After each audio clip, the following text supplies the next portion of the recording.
할렐루야. 오늘도 진리의 말씀과 그리스도의 사랑으로 충만해지시길 축복합니다. 마태복음 24장 32절부터 44절까지의 본문으로 하나님의 말씀을 전하겠습니다. 32절, 36절만 읽겠습니다. 무화과 나무의 비유를 배우라. 그 가지가 연하여 지고 잎사귀를 내면 여름이 가까운 줄을 아나니. 그러나 그날과 그때는 아무도 모르나니 하늘의 천사들도 아들도 모르고 오직 아버지만 아시느니라. 아멘.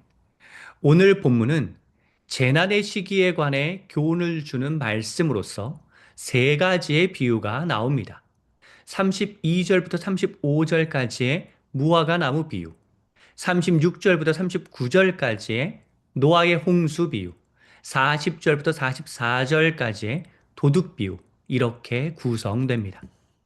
당시 이스라엘 사람들이 겪을 예루살렘 성전 함락이라는 재난과 같이 우리 역시 재난이 도사리고 있는 삶의 현장에 있기에 피부에 와닿는 말씀 이해를 위해서 오늘날 우리가 겪을 재난의 시기에 관한 교훈을 오늘 본문에서 찾고자 합니다.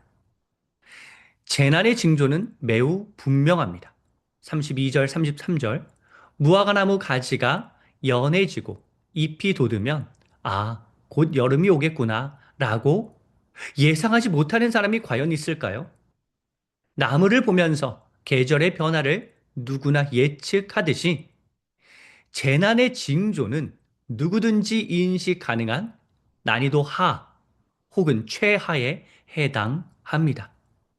그렇다면 36절, 그날과 그때는 아무도 모른다고 나오는 말씀과 충돌하는 것처럼 보입니다.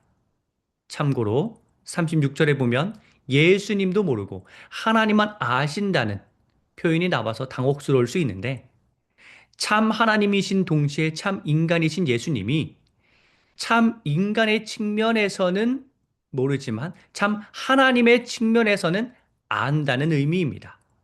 아버지와 나는 하나라고 요한복음 10장 30절에 나오는데, 하나님이신 예수님은 아신다는 의미가 되기에 삼위일체 사상에서 벗어나지 않는 표현입니다. 다시 본류로 돌아와서 왜 누구나 예측할 수 있다는 메시지와 여름을 예견하듯이 예측하듯이 그와 다른 아무도 모른다는 메시지가 동시에 나올까요? 해답은 이것입니다. 재난의 징조는 누구나 인식하지만 재난이 언제 올지는 모른다.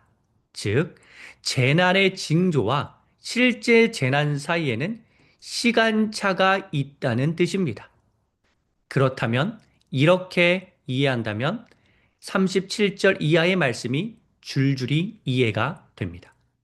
37절부터 37절까지의 노아의 방주 비유에 보면 사람들이 홍수가 나기 전에 흥청망청 삽니다.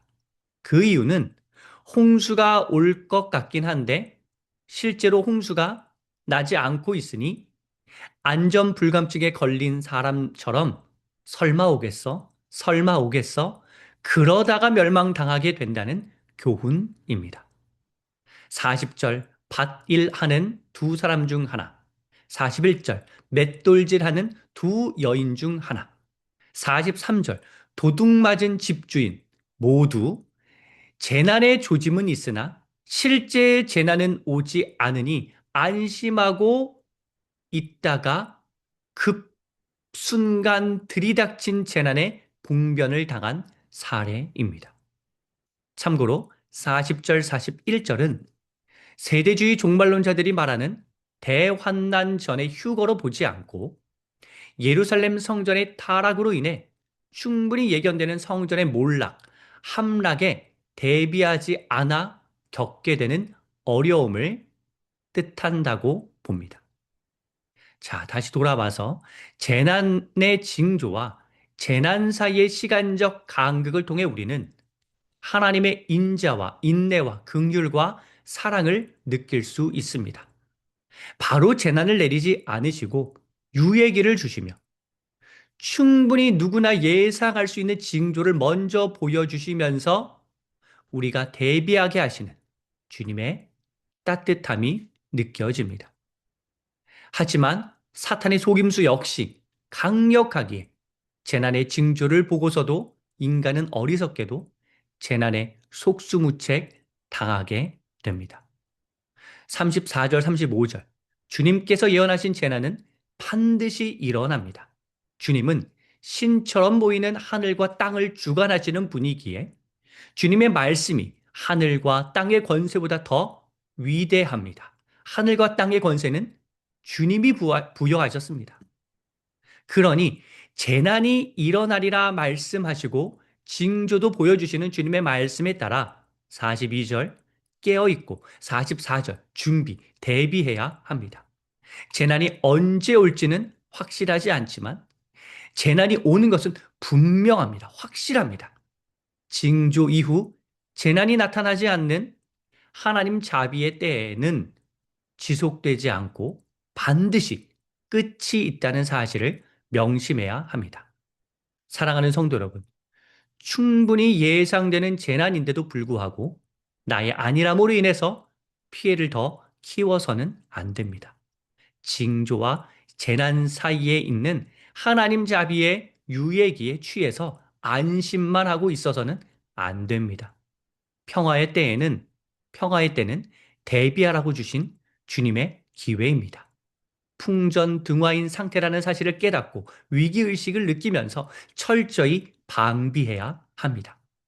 실제로 재난이 임했을 때 하나님 탓을 할 수가 있을까요? 이미 하나님은 너무나 많은 징조를 보여주셨고 충분히 대비할 수 있는 시간도 주셨기 때문입니다.